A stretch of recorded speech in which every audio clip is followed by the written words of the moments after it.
Darbhanga tower पर Akhil Bharatiya Congress committee के राष्ट्रीय अध्यक्ष मल्लिकार्जुन खड़गे जी पर असम के मुख्यमंत्री हेमंत बिस्व शर्मा द्वारा की गई अभद्र टिप्पणी के खिलाफ दरभंगा जिला कांग्रेस कमेटी शहर के जो जिला अध्यक्ष है डॉक्टर जमाल हसन के नेतृत्व में पुतला दहन का कार्यक्रम किया गया। आपको बताते चले कि इस दौरान बड़ी संख्या में मौजूद कार्यकर्ताओं काफी आक्रोशित नजर आए। पूरा दरभंगा टावर भाजपा मुर्दाबाद, हेमंत बिस्व शर्मा को गिरफ्तार हो और दलित को अपमान नहीं सहेगा हिंदुस्तान जैसे नारों से गूंज उठा।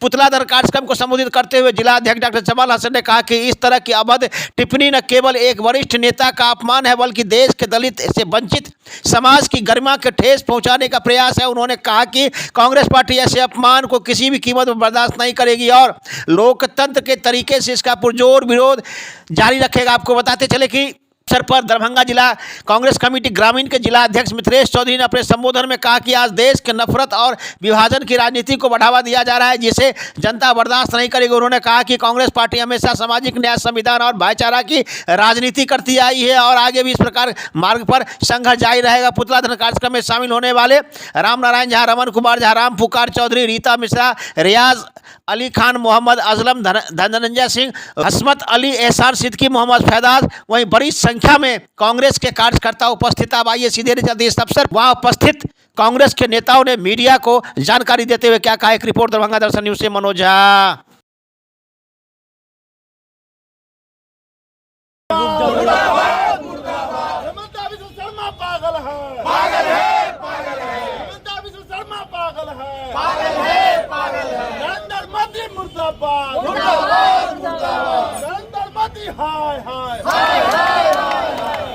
आक्रोश है, क्या कहना है आपको? कहना तो बहुत ही अफसोस की बात है कि जो सबका साथ सबका विकास की बात करते हैं वो नरेंद्र मोदी आखिर चुप क्यों है?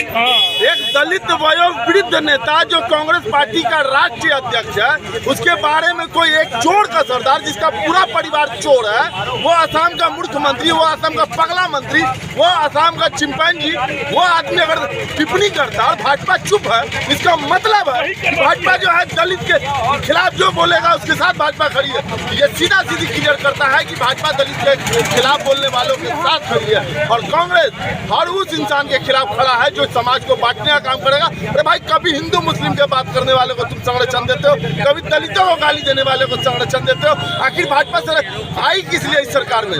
मुसलमानों का गाली बकवाओ, दलितों का गाली बकवाओ, तो आखिर ये देश चलाओगे किसके दम पर? भाई, सबको तुम बांट रहे हो तो वो तो नहीं चलेगा जब तक कांग्रेस जिंदा है। और हम आज भी आप लोगों को बता दें, आप मीडिया के साथियों को, 47 से पहले जैसे देश में अंग्रेजों ने राज किया था, ईस्ट इंडिया कंपनी ने फूट डालो और राज करो, तो उसके खिलाफ कांग्रेस खड़ी थी, उसके खिलाफ महात्मा गांधी खड़े थे, उसके खिलाफ नेहरू जी खड़े थे, उसके खिलाफ शहीद चंद्रशेखर आजाद और भगत सिंह खड़े थे।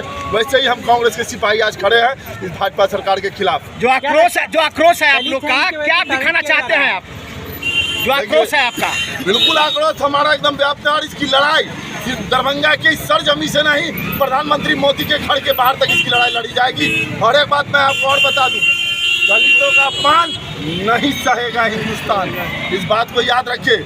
जिस तरह से ये सरकार अपने मनसे में चल रही है, मुसलमानों के उनके मंत्री गाली बकते हैं, दलितों को गाली बकते हैं, क्या चल रहा है भाई? देश में मजाक चल रहा है क्या कि आप जो चाहे जिसको चाहे गाली बक दे? हाँ, मोदी जी चुप क्यों है? कहते हैं ना सबका साथ सबका विकास, तो विकास कहाँ, सबका साथ कहाँ?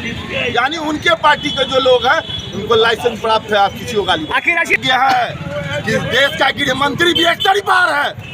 सबसे बड़ी बात सुनिए, जो जेल से बाहर निकला हो वो क्या जानेगा? अरे होम मिनिस्टर पहले होते थे पढ़े लिखे लोग जिनको समझ में आता था कि भाषा का मर्यादा क्या है। हिंदू मुस्लिम में समाज नहीं बांटा। ये देश एक भूखे की तरह है, इसमें हिंदू, मुस्लिम, सिख, ईसाई, बुद्धिस्ट, जैन सब है।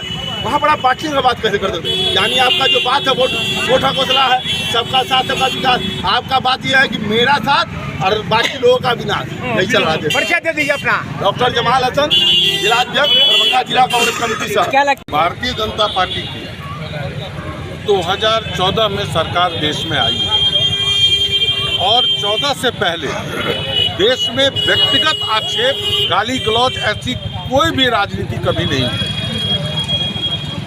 नरेंद्र मोदी जी प्रधानमंत्री बने और उसके बाद इस परंपरा की शुरुआत हुई। और परिवार में जब कोई बड़ा ऐसा कुछ करता है तो उनके जो नीचे के लोग हैं वो फॉलो करते हैं उनको। इसी क्रम में हेमंता बिस्वा शर्मा जी जो असम के अभी कार्यवाहक मुख्यमंत्री हैं, उनके ऊपर 2-3 आरोप बताए गए। तो आरोप का जवाब जांच से होता है कि भाई हम आरोप का खंडन करेंगे, हम उसके प्रमाण देंगे। वो प्रमाण देने की बजाय गाली गलौज पर उतर गए।